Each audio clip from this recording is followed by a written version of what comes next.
Labdien! Ar jums kopā ir šujmašīnu meistars Grigorijs un SIA šūšanas stils. Šodien mēs parunāsim par datorizēto šujmašīnu Rubīna H10 AHS ERE. Tas ir līdzīgas šujmašīnas. Vienkārši veids mazāk funkciju, vairāk ar atmiņu, bet doma ir tāda, ka šī ir vienkārša datorizēta šujmašīna. Tā nav dārga, un tad parunāsim par to. Kāpēc ir vai ir vērts pirkt? Jo bieži cilvēki jautā, ko tas nozīmē, datorizēta, ko viņi dara, ar ko tā ir īpaša. Jā, vispirms šī mašīna ir īpaša ar to, ka tai ir papildu galdiņš, šīs galdiņš. Mēs kādreiz pasūtījām to atsevišķi, pēc tam nolēmām, ka tomēr vajag komplektēt ar šiem galdiem, jo galds patiešām ir ļoti labs, kvalitatīvs, un šo galdu var papildus komplektēt. Tagad ar katru mašīnu, nav svarīgi. Tātad es komplektēju ar šādu galdiņu. Šodien tas izskatās šādi, mēs sākām pasūtīt. Lūk, normāla mašīna izskatās šādi, bet ar galdiņu būs šādi. Šāds galdiņš ir izturīgs, labs, nekā netrūkst, tā saka. Nu jā. Tālāk, piemēram, jūs nopirkāt vai paņēmāt šuņmašīnu. Ko vajag izdarīt? Jāpievieno divi vadi, viens pie elektrības tīkla, otrs pie ātruma regulātora. Vienu pieslēdzam šeit, otru šeit, un mašīna jau būtu pilnībā gatava darbam. Bet tomēr vajag diegu. Bez diega nekas nesanāks. Piemēram, mums tagad nav diega, mums nav nekādu diegu. Vajag uztīt spolīti no rīta, liekam šeit. Kad pieslēdzot mašīnu, ja no rīta šo pogu pagriežat pa labi, tad nospiežot uz labo pusi, mašīna automātiski atslēdzas un mums uztin diegu. Piemēram, šādus pelēkus diegus. Šodien būs tāds īsts apskats. Šī būs īsa, bet es centīšos iekļauties apmēram 15 minūtēs, jo pēc tam man būs jābrauc. Nu tā, tinot diegu, bet īstenībā tā to nedara, ar šo var nonākt cietumā, vai arī var likt diegu šādi, vai arī te ir diega stiepšana, var arī tā. Es esmu pieradis locīt rokas, tad viss man kaut kā raitāk sanāk. Es eju labi, tagad liekam no rīta tin pretēji pulksteņrādītāja virzienam, kā tur dienvidos, tad tai jāgriežas pretēji pulksteņrādītāja virzienam. Es gribu atgrīvoties no tiem baltajiem, jo balsts tad lūk šādi, nevis griežas pretēji pulksteņrādītāju virzienam un liekam šaujamajā. Rīt pārsegu lūk tā viņi tiek likt. Jā.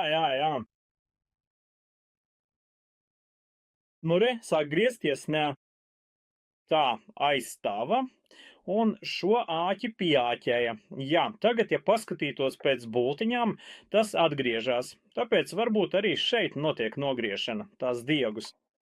Re, diegs nogriegsts. Tagad ņemam augšējo diegu. Ziniet, 90% gadījumu cilvēki atnāk ar garantijas mašīnu. Garantijas. Vienkārši nav vērts ar šo āķi, jo ar šīs mašīnas mēs pārdodam ļoti daudz. Tās ir ļoti labas, ļoti kvalitatīvas, un dažreiz cilvēks nepamana, ka nav īstā vietā. Lai gan šis āķis ir izspiedies ārā. Redzat, tas ir acīm redzams. Ir tādas mašīnas, kur to nevar redzēt, kaut kur dziļi paslēpts, bet no šeit tik bieži nenāk, jo tagad ir redzams. Ieniršana mašīnā nozīmē uz leju, uz augšu. Lūk, rādītāji ir aiz šī āķa, noteikti aiz šī āķa. Ja dzirdi, ka mašīna grab, klap, kaut kādas nepareizas skaņas un tur apakšā arī grab, vispirms neskatieties uz adatu, bet paskatieties uz šo āķi un vai tas aizšķer diegu. Es iesaku, kā izvilkt diegu ārā, apgrieziet ap muguru, paņemiet no kreisās rokas uz labu, ap muguru un tad lieciet atpakaļ. Tāds mums ir burņu paņēmiens. Brīnums ir tas, ka dažreiz no jauna aizšķeras un mašīna sāk strādāt. Mums ir automātiskais diega ievērējs, to var izmantot, var arī neizmantot. Viena klienta pie manis bija un teica, nē, es negribu ar automātisko ievērēju, es vēlos ar roku ievērt. Nu tad variet ar roku, kā jūs vēlaties, vienkārši ir iespēja izmantot vai neizmantot. Tagad dažādi ievērsim viegu adatā. Vēlāk augšējo diegu izvilkt vairs nav nepieciešams, jo apakšā tas jau ir nogriezts, tāpēc vienkārši vienu diegu var izvilkt caur pēdiņa, tagad augšējo, un vienkārši viss. Tā lūk, diegs tiek izvilkts caur pēdiņa, varat iedurt adatu audumā, pēdiņa ir nolaista un noteikti tā jāatstāja. Varbūt to diegu paturēt? Tomēr labāk, kad adata jau ir iedurta, nolaidiet pēdiņu un es ieteiktu paturēt. Kaut vai vienu diegu. 1, 2, viss. Tagad var sākt. Datorizētā šujmašīna pirmkārt ļauj veikt šīs operācijas daudz skaistāk, jo ir mehāniskās šujmašīnas, kur arī ir apmēram 30 līdz 32 operācijas, bet tās nav tik glītas. Bieži vien tās atkārtojas un atšķirības starp tām ir minimālas. Bet šeit mēs redzam, ka ir arī sarežģītākas. Ir visādas zvaigznītes, puķītes, lapiņas, sirsniņas, un tieši datorizētā šujmašīna spējīgs veidot šādas sarežģītas operācijas. Neviena elektromehāniskā, mūsdienīgā mehāniskā mašīna nevar izpildīt smagu darbu ar nopajotiem galiem. Redzat, kā mētelim ir tā nopajots. To var tikai datorizēta mašīna. Lūk, šī funkcija ir ielāpiem. Tā brauc uz priekšu un atpakaļ, pati sāk labi ielāpot. Tagad, kas tālāk kā galvenās funkcijas? Par šīm pogām, ko tās dara pirmkārt, ir ātruma regulators. Redziet, ar kuru nospiežot, var regulēt ātrumu, kā ar kāju spiežot, kad pērk šujmašīnu un regulē ātrumu. Tagad, nospiežot, var regulēt ātrumu lēni, kā vēlas, var šūt lēni vai ātrāk, kā tikai iegribas. Var pat izmantot start-stop pogu, neizņemot pedāli no mašīnas, jo parasti, lai izmantotu šo start-stop pogu, vajag pedāli. Tagad šobrīd pat nav jāizņem pedālis, un šai mašīnai nav nepieciešams izņemt pedāli. Ja vēlaties izmantot start-stop pogu, šo pogu ar nati var vienkārši nospiest, tāpat atgriežas atpakaļ. Vai arī, ja nospiežat pedāli tur, kur turat, tad atlaižot, šujmašīna brauc uz priekšu.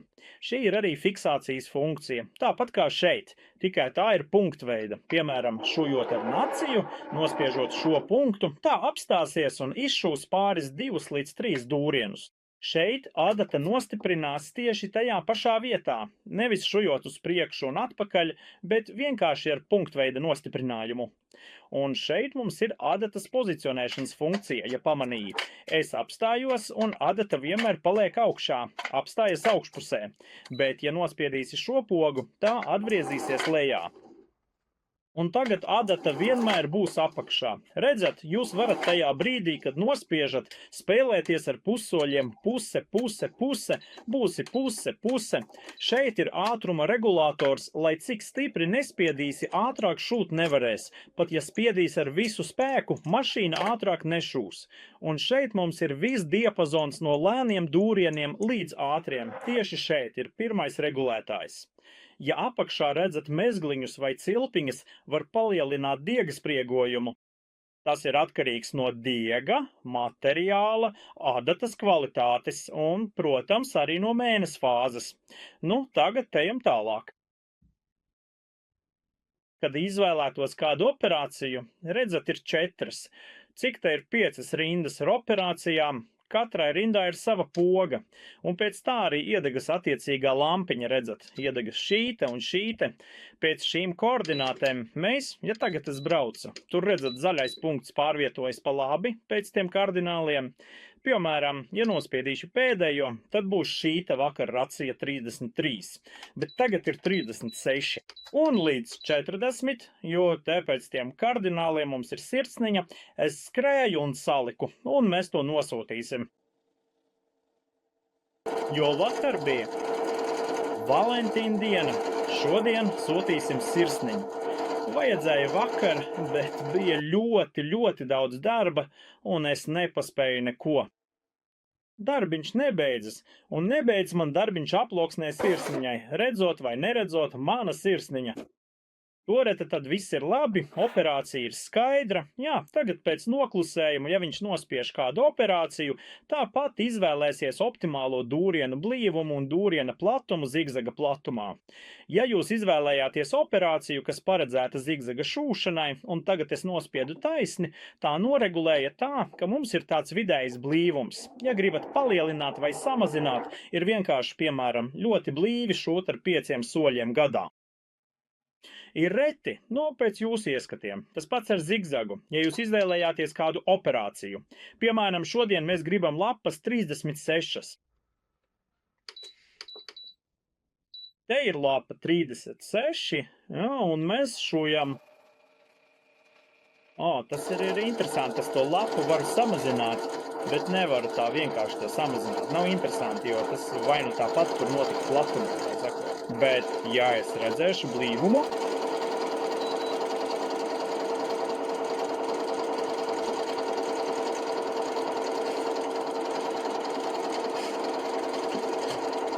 man gribētos, lai atgriež atpakaļ.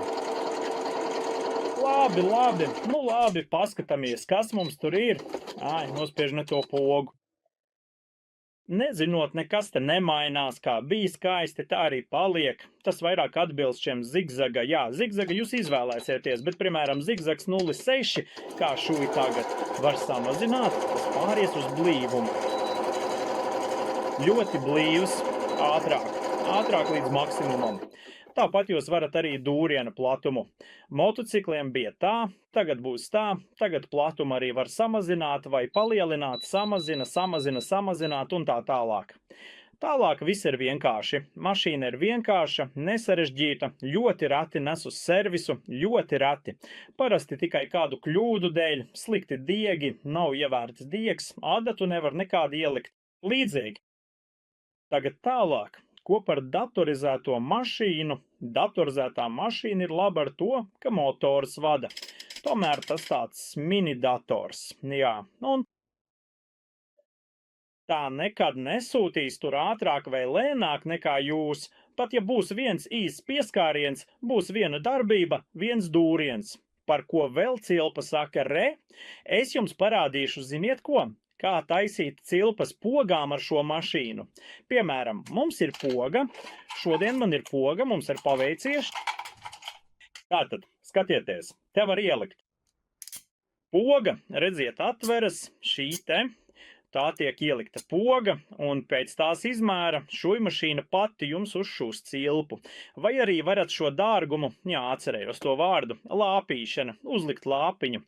Droši vien, ka tā pēdiņa mainās. Te ar pirkstu piespiežat, tur piespiežat sev tuvāk, hop, un pēdiņa nomainās. Tās vietā liek šo ierīci ar savu ielikto. Kādi? Viņiem, viss kārtībās. Tagad tālāk. Tālāk.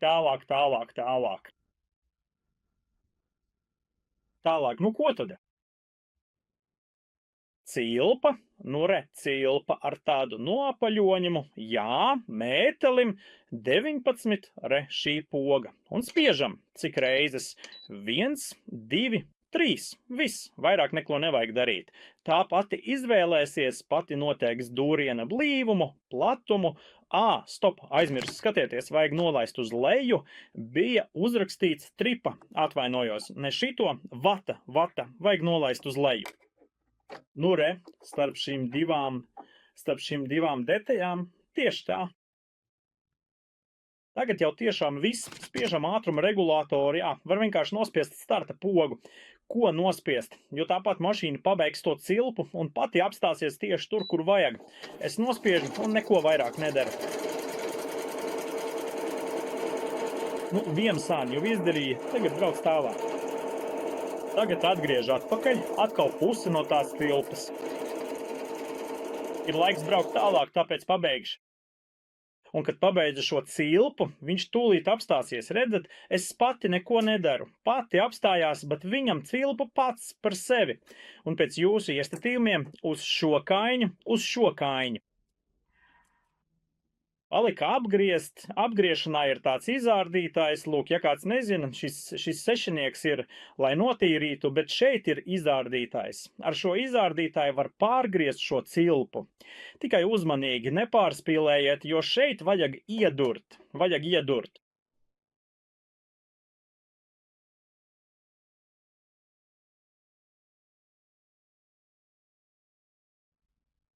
Ieduriet adatu tieši šeit, lūk, tieši tā tas tiek darīts.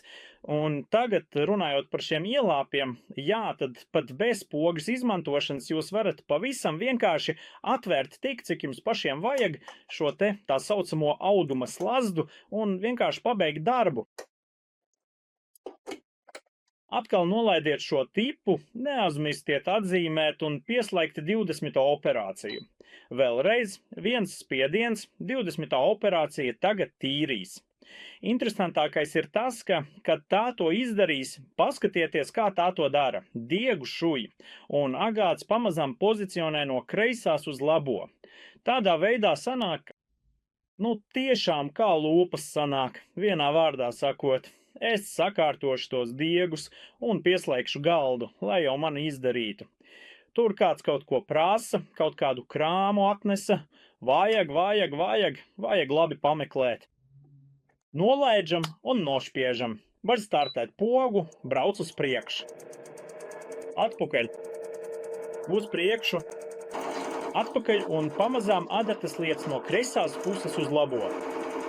Un beigās, kad tā nonāks pilnīgi labajā pusē, tad tā pati automātiski apstāsies.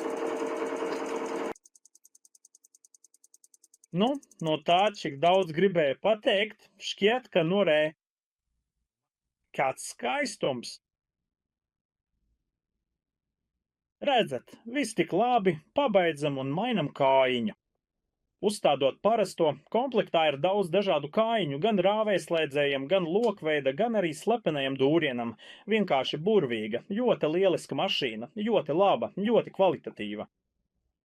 Vienīgais lūgums izmantojiet spolītes ar diegiem, uz kuriem ir norādīts, redzat, ko raksta spolīte. 100% spolīte, 100%. Ja nav palaista, jebkura mašīna, lai cik lēta vai dārga, moderna vai veca tā būtu, tā vienmēr šūs nedaudz sliktāk.